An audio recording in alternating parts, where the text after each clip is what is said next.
Hello friends, कैसे हो आप सब। तो आज बात करने वाले हैं बीपीएससी टीआरई 4.0 2026।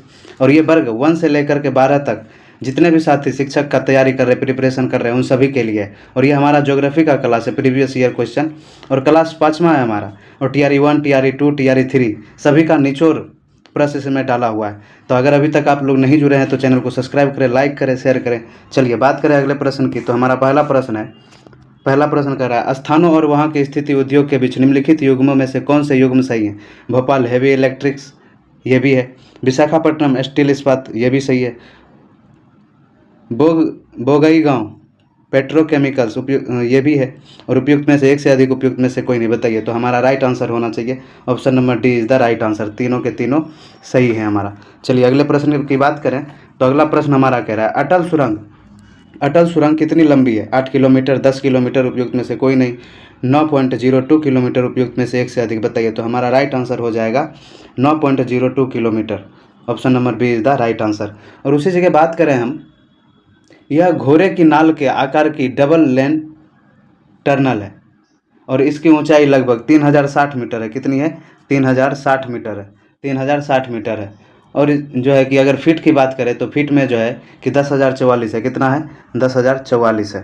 फीट की बात करें तो 10,044 है। और उसी जगह बात करें, यह सुरंग जो है 10.5 मीटर चौड़ी और इसके दोनों ओर 1 बाय 1 मीटर के फुटपाथ भी बनाए गए हैं। क्या बनाए? फुटपाथ भी बनाए गए हैं। और 26 जनवरी 2002 को प्रधानमंत्री अटल बिहारी वाजपेयी ने अटल सुरंग की आधारशिला रखी। इस सुरंग का पूर्व नाम रोहताना सुरंग था। क्या था? रोहताना सुरंग था। पूर्व नाम जो है कि रोहताना सुरंग था। चलिए अगले प्रश्न की बात करें। तो अगला प्रश्न हमारा कह रहा है, निम्नलिखित में से सतत विकास की विशेषता कौन सी है। प्रकृति पर पूर्ण निर्भरता एवं उसके साथ अनुकूलन। आर्थिक विकास हेतु अनवीकरणीय संसाधनों के उपयोग पर कोई प्रतिबंध नहीं। आर्थिक विकास तथा पर्यावरणीय गुणवत्ता के बीच संतुलन। उपयुक्त में से एक से अधिक, उपयुक्त में से कोई नहीं, बताइए। तो हमारा राइट आंसर हो जाएगा ऑप्शन नंबर सी, आर्थिक विकास तथा पर्यावरणीय गुणवत्ता के बीच संतुलन। Option number C is the right answer. चलिए अगले प्रश्न की बात करें। तो अगला प्रश्न हमारा कह रहा है, भारत का सर्वाधिक अंतर्राष्ट्रीय व्यापार वर्ष 2023 किस देश के साथ होता है। संयुक्त राज्य अमेरिका, चीन, रूस, उपयुक्त में से एक से अधिक, उपयुक्त में से कोई नहीं, बताइए। तो हमारा राइट आंसर हो जाएगा चीन। Option number C is the right answer. चलिए अगले प्रश्न की बात करें। तो अगला प्रश्न हमारा कह रहा है, कोयला क्षेत्र और उनकी स्थिति वाले राज्य में निम्नलिखित युग्मों में से कौन सा युग्म सही है।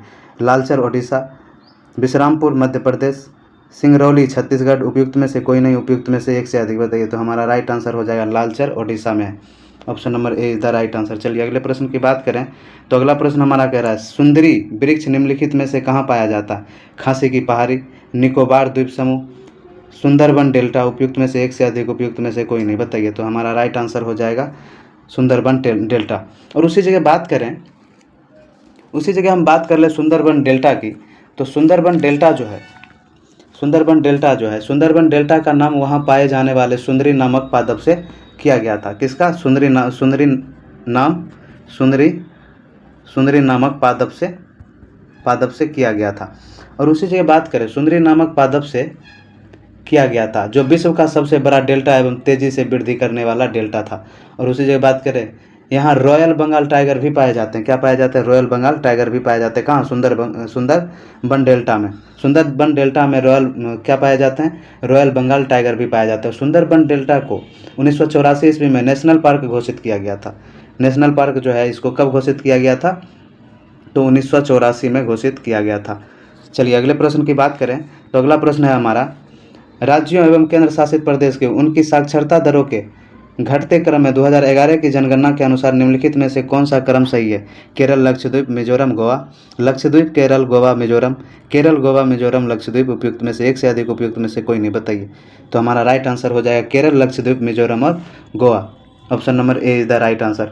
और उसी जगह बात करें, 2011 की जनगणना के अनुसार देश की साक्षरता दर कितना था? 74.04% जो है कि साक्षरता दर था। और उसी जगह बात करें पुरुषों की, तो पुरुष की जो है 82.14 जो है साक्षरता दर था। और उसी जगह महिला की बात कर लें तो महिलाओं का जो है कि 65.46 जो है साक्षरता दर था। चलिए अगले प्रश्न की बात करें तो अगला प्रश्न है हमारा, भारत के शीशे का अग्रणी उत्पादक कौन है? आंध्र प्रदेश, ओडिशा, राजस्थान, उपयुक्त में से कोई नहीं, उपयुक्त में से एक से अधिक बताइए।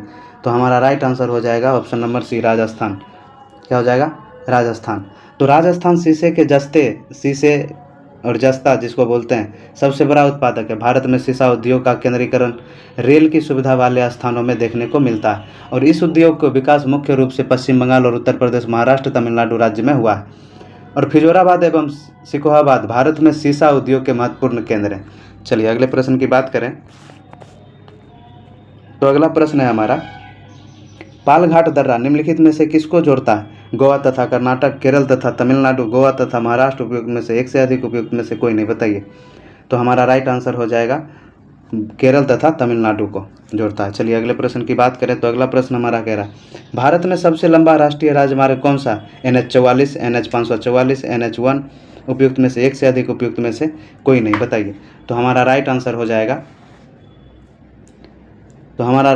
जाएगा option number A, NH44। Bharat में सबसे लंबा राजमार्ग NH44 जो है जोड़ता है।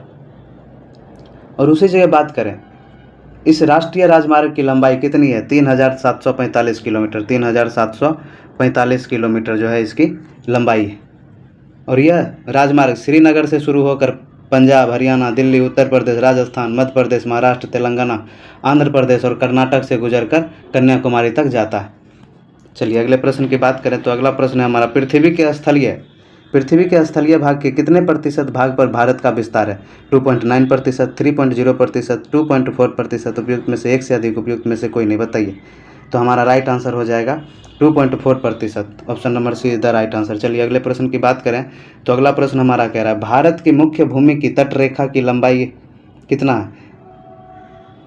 6100 किलोमीटर, 5900 किलोमीटर, 7516 किलोमीटर, उपयुक्त में से एक से अधिक, उपयुक्त में से कोई नहीं बताइए। तो हमारा राइट आंसर हो जाएगा 6100 kilometre, option number A is the right answer. चलिए अगले प्रश्न की बात करें तो अगला प्रश्न हमारा कह रहा है, इंदिरा पॉइंट की विशेषता वर्तमान समय में यह दृष्टिगत नहीं है, यह भारत का सबसे दक्षिणी बिंदु है, यह ग्रेट निकोबार द्वीप समूह में स्थित है, उपयुक्त में से एक से अधिक, उपयुक्त में से कोई नहीं बताइए। तो हमारा राइट आंसर हो जाएगा उपयुक्त में से एक से अधिक। ये वर्तमान समय में दृष्टिगत नहीं भी है और दक्षिणी बिंदु भी है और समूह में स्थित भी है। चलिए तो हमारा राइट आंसर हो जाएगा ऑप्शन नंबर डी। अगले प्रश्न की बात करें तो अभी तक आप मेरे चैनल को सब्सक्राइब नहीं किया तो सब्सक्राइब कर लें, चैनल को शेयर कर दें, लाइक कर दें और एक एक प्रश्न को, प्रीवियस ईयर प्रश्न को कवर करते चलेंगे और आप लोगों का रिवीजन चलता रहेगा। और ADO हो, BPSC हो, BPSC TRE 4.0 हो, सभी एग्जाम में ये प्रश्न पूछे जाते हैं। चलिए तो हमारा प्रश्न कह रहा है, गारो, खासी और जयंतिया की पहाड़ी निम्नलिखित में से किस राज्य में स्थित है?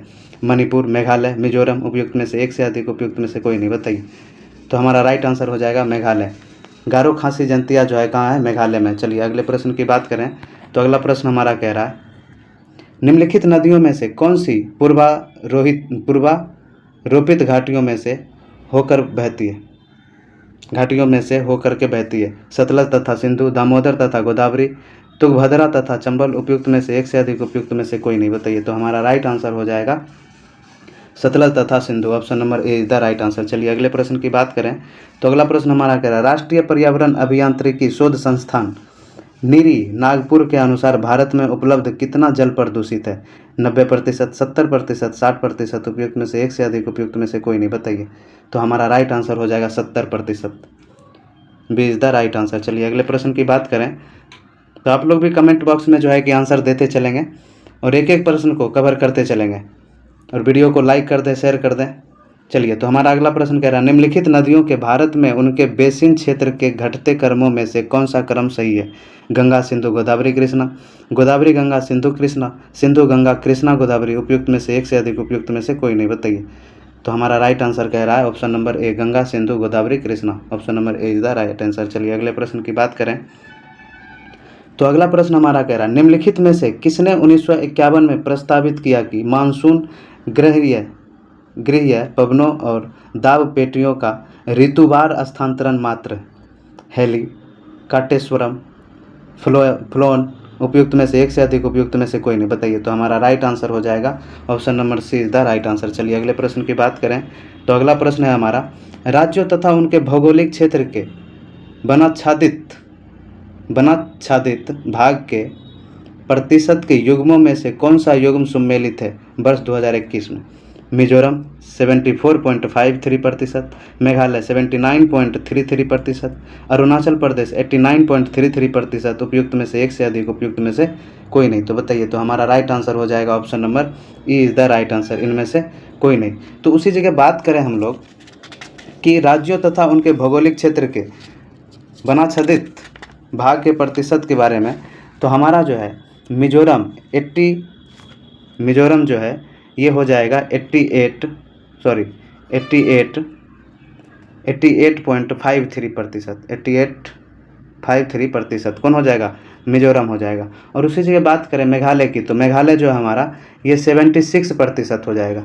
और उसी जगह बात करें अरुणाचल प्रदेश की, तो अरुणाचल प्रदेश 79.33% हो जाएगा हमारा। चलिए अगले प्रश्न की बात करें, तो अगला प्रश्न है हमारा, निम्नलिखित राष्ट्रीय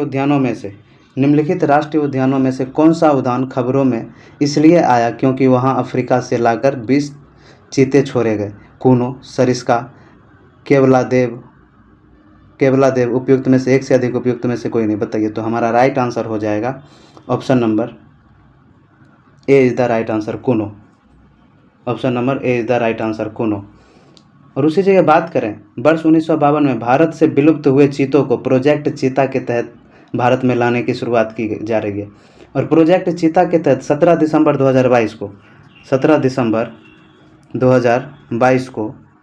2022 को जो है नामीबिया में 8 अफ्रीकी चीतों और 5 मादा और 3 नर को मध्य प्रदेश के कूनो राष्ट्रीय उद्यान में लाया गया था।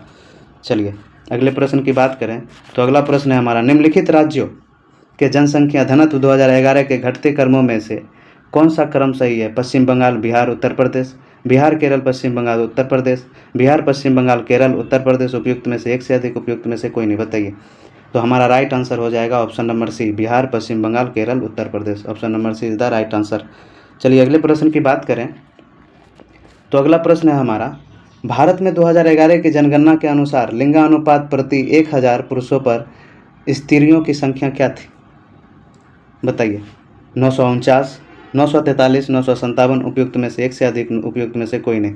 तो हमारा राइट आंसर हो जाएगा 943। Option number B is the right answer. और उसी जगह बात करें हम लोग, भारत में 2011 की जनगणना के अनुसार 1000 पे जो है 943 जो है कि महिलाएं थी। और 2001 के जनगणना के अनुसार 933 अर्थात पिछले दशक की अपेक्षा 10 अंकों की सुधार हुआ था उस समय में। और 2011 की जनगणना के अनुसार सर्वाधिक लिंगानुपात वाले राज्य घटते क्रम में जो है केरल में 1084 था, और तमिलनाडु में 996 था, और आंध्र प्रदेश में 993 था। और उसी जगह बात करें 2011 की, तो 2011 में पहले 1037 जो है कि पुदुचेरी में था, लक्षद्वीप में 946 था, अंडमान निकोबार में 876 था। चलिए अगले प्रश्न की बात करें, तो अगला प्रश्न है हमारा, निम्नलिखित पर्वत चोटियों में से किस चोटी को प्रादेशिक भाषा में सागरमाथा कहा जाता है? कंचनजंगा, मक्कालू, एवरेस्ट। उपयुक्त में से एक से अधिक, उपयुक्त में से कोई नहीं। बताइए, तो सागरमाथा कहा जाता है माउंट एवरेस्ट को। सागरमाथा नेपाल में जो है, माउंट एवरेस्ट को क्या कहा जाता है? सागरमाथा कहा जाता है नेपाल में। चलिए, तो हमारा राइट आंसर हो जाएगा option number B is the right answer. चलिए अगले प्रश्न की बात करें, तो अगला प्रश्न हमारा कह रहा है, भूटान में स्थल का कितना भाग हिमनदों से आच्छादित है? बताइए, लगभग 3%, लगभग 9%, लगभग 5%। उपयुक्त में से एक से अधिक, उपयुक्त में से कोई नहीं। तो हमारा राइट आंसर हो जाएगा लगभग 3%। चलिए अगले प्रश्न की बात करें, तो अगला प्रश्न हमारा कह रहा है, भूटान में उत्पन्न की जाने वाली प्रमुख खाद्यान्न फसल कौन सी है? भूटान में उत्पन्न की जाने वाली प्रमुख खाद्यान्न फसल कौन है? गेहूँ, चावल, बाजरा। उपयुक्त में से एक से अधिक, उपयुक्त में से कोई नहीं। तो हमारा राइट आंसर हो जाएगा ऑप्शन नंबर सी, चावल। ऑप्शन नंबर सी, चावल। चलिए अगले प्रश्न की बात करें, तो अगला प्रश्न हमारा कह रहा है, श्रीलंका अति संपन्न है लौह अयस्क के लिए, सोने में, कोयले में। उपयुक्त में से एक से अधिक, उपयुक्त में से कोई नहीं। बताइए, तो हमारा राइट आंसर हो जाएगा उपयुक्त में से कोई नहीं। Option number A is the right answer. और उसी जगह बात करें हम लोग कि श्रीलंका जो है खनिज संपत्ति अल्प मात्रा में पाई जाती है श्रीलंका में, और लौह अयस्क, ग्रेफाइट, हीरा, नीलम, अभ्रक, इमेनाइट, मोनोजाइट और काओलिन, थेवरस अल्प मात्रा में पाए जाने वाले खनिज हैं। यहाँ कोयले का अभाव है। और लौह धातुओं के कुल लाभकारी स्रोत तटीय बालू से प्राप्त होते हैं। और मेनाजाइट और जिरकोन, ग्रेफाइट और बहुमूल्य पत्थर श्रीलंका के सर्वाधिक मूल्यवान खनिज उत्पादन हैं। और श्रीलंका में लघु एवं कुटीर उद्योग व्यापक रूप से प्रचलित हैं। चलिए अगले प्रश्न की बात करें तो अगला प्रश्न हमारा कह रहा है, म्यांमार की राजधानी क्या है? यागोन, मांडले, नायपडिडो या फिर नेपिडियो कह सकते हैं। उपयुक्त में से कोई नहीं, उपयुक्त में से एक से अधिक बताइए। तो हमारा राइट आंसर हो जाएगा option number B is the right answer, Naypyidaw. चलिए अगले प्रश्न की बात करें तो अगला प्रश्न हमारा कह रहा है, बांग्लादेश में प्रति 1000 व्यक्तियों पर 2022 में जन्म दर क्या थी? 17.067, 18.61, 17.991। उपयुक्त में से एक से अधिक, उपयुक्त में से कोई नहीं बताइए। तो हमारा राइट आंसर हो जाएगा 17.067, option number A is the right answer. चलिए अगले प्रश्न की बात करें तो अगला प्रश्न हमारा कह रहा है, ग्लोब पर अक्षांश रेखाओं तथा देशांतर रेखाओं की संख्या क्या है? 360, अनंत, 180। उपयुक्त में से एक से अधिक, उपयुक्त में से कोई नहीं बताइए। तो हमारा राइट आंसर हो जाएगा option number A is the right answer. चलिए बात करें तो हमारा पहले का जो प्रश्न था थोड़ा सा मिस्टेक हो गया था हमसे, नहीं ठीक है। तो बांग्लादेश के प्रति 1000 व्यक्तियों पर 2022 में जन्म दर जो थी वो थी हमारी, हाँ ठीक है, option number A is the right answer. चलिए अगले प्रश्न की बात करें तो अगला प्रश्न भी हमारा हो चुका है। चलिए तो ये हमारा प्रश्न है, तुलनात्मक मापक की विशेषताएं हैं। यह दो या दो से अधिक सरल मापकों का संयोग होता है। सभी सरल मापकों का प्रदर्शक भिन्न होता है। प्रत्येक सरल मापक भिन्न भिन्न मापक इकाइयों की प्रणालियों को दर्शाता है। उपयुक्त में से एक से अधिक, उपयुक्त में से कोई नहीं बताइए। तो हमारा राइट आंसर हो जाएगा ऑप्शन नंबर डी, उपयुक्त में से एक से अधिक। ये सारे जो हैं ए बी सी, ये सारे जो हैं क्या हैं? विशेषताएं हैं। चलिए अगले प्रश्न की बात करें तो अगला प्रश्न हमारा कह रहा है, निम्नलिखित में से बिहार के किस जिले में बॉक्साइट प्रचुर मात्रा में पाया जाता है? दरभंगा, जमुई, सारण। उपयुक्त में से एक से अधिक, उपयुक्त में से कोई नहीं। तो हमारा राइट आंसर हो जाएगा जमुई में पाया जाता है। बॉक्साइट कहाँ पाया जाता है? जमुई में पाया जाता है। Option number C is the right answer. चलिए अगले प्रश्न की बात करें, काली कपास वाली मिट्टियों का निर्माण हुआ कहाँ? इक्कन लावा के अपक्षय के द्वारा, हिमालय के वन क्षेत्रों में, ग्रेनाइट के अपक्षय के द्वारा। उपयुक्त में से एक से अधिक, उपयुक्त में से कोई नहीं बताइए। तो हमारा राइट आंसर हो जाएगा इक्कन लावा के अपक्षय के द्वारा, option number A is the right answer. चलिए अगले प्रश्न की बात करें तो अगला प्रश्न है हमारा, निम्नलिखित में भारत के कौन से प्रदेश मृदा संरक्षण से बुरी तरह प्रभावित हैं? चंबल बेसिन, शिवालिक के दक्षिण ढाल, छोटा नागपुर उच्च भूमि। उपयुक्त में से कोई नहीं, उपयुक्त में से एक से अधिक। तो हमारा राइट आंसर हो जाएगा उपयुक्त में से एक से अधिक। तो हमारा चंबल बेसिन भी है, शिवालिक के दक्षिण ढाल भी है, छोटा नागपुर भी है। चलिए अगले प्रश्न की बात करें तो अगला प्रश्न है हमारा, निम्नलिखित क्षेत्रों में से कौन सा कॉफ़ी कहवा उत्पादन के लिए जाना जाता है? सोन बेसिन, नीलगिरी, छत्तीसगढ़। उपयुक्त में से एक से अधिक, उपयुक्त में से कोई नहीं बताइए। तो हमारा राइट आंसर हो जाएगा नीलगिरी कहवा के लिए जाना जाता है। चलिए अगले प्रश्न की बात करें तो अगला प्रश्न है हमारा, निम्नलिखित में से कौन सी परियोजना कृष्णा नदी पर स्थित है? मयूराक्षी, जवाहर सागर बांध, नागार्जुन सागर। उपयुक्त में से एक से अधिक, उपयुक्त में से कोई नहीं बताइए। तो हमारा राइट आंसर हो जाएगा Nagarjuna Sagar, option number B is the right answer. तो चलिए अगले प्रश्न की बात करें तो अगला प्रश्न है हमारा, भारत में वर्ष 2023 मत्स्य उत्पादन का अग्रणी प्रदेश कौन सा है? गुजरात, पश्चिम बंगाल, आंध्र प्रदेश। उपयुक्त में से एक से अधिक, उपयुक्त में से कोई नहीं। ये प्रश्न बार बार जितने भी ज्योग्राफी के प्रीवियस ईयर के प्रश्न हैं बार बार सभी में ये क्वेश्चन पूछा गया है। तो हमारा राइट आंसर हो जाएगा option number B, Andhra Pradesh, option number B, Andhra Pradesh. चलिए अगले प्रश्न की बात करें तो अगला प्रश्न है हमारा, भारत में गेहूं का सबसे बड़ा उत्पादक राज्य जनवरी 2024 कौन सा है? पंजाब, उत्तर प्रदेश, मध्य प्रदेश। उपयुक्त में से एक से अधिक, उपयुक्त में से कोई नहीं बताइए। तो हमारा राइट आंसर हो जाएगा ऑप्शन नंबर सी, उत्तर प्रदेश। चावल उत्पादक में 2024 में अग्रणी सबसे बड़ा उत्पादक राज्य बना है 2024 में। चलिए अगले प्रश्न की बात करें तो अगला प्रश्न है हमारा, भारत में मैग्नीज अयस्क का वर्ष 2023 में सबसे बड़ा उत्पादक राज्य कौन सा है? मध्य प्रदेश, महाराष्ट्र, उपयुक्त में से कोई नहीं, ओडिशा, उपयुक्त में से एक से अधिक, बताइए। तो हमारा राइट आंसर हो जाएगा option number A, Madhya Pradesh.